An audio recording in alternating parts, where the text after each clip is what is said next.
خوږې کیسې. بسم الله الرحمن الرحیم. زموږ نننۍ کیسه د لمر او شمال په هکله ده. خزان و.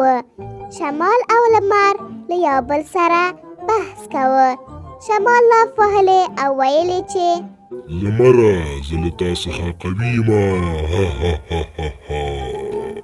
لمر په آرامۍ شمال ته وویل چې نه ته قوي نه یې.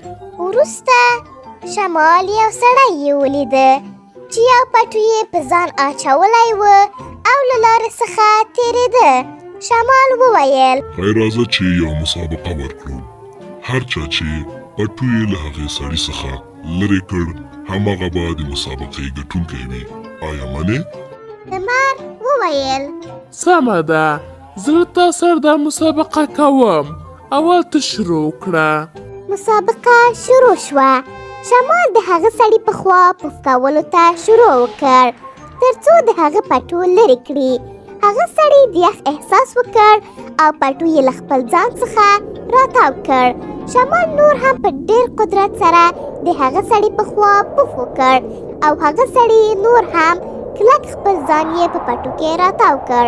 هر څومره چې شمال په ډېر قدرت سره د هغه سړي په خوا پوف کاوه هغه سړي نور هم کلک خپل ځان یې په پټو کې راتاوه ځکه چې د یخ احساس یې کاوه او په پای کې شمال ونشو کولی چې له هغه سړي څخه پټو لرې کړي او مسابقه یې وبایلله.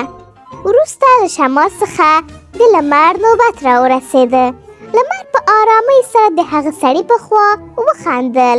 هغه سړي خپل پټو یې سست کړ ځکه چې د ګرمۍ احساس یې وکړ. لمر بیا هم د هغه په خوا په آرامۍ وخندل. هغه سړي ډېر د ګرمۍ احساس یې وکړ او خپل پټو یې لرې کړ او په پای کې لمر د مسابقې ګټونکی اعلان شو او لمر مسابقه وګټله.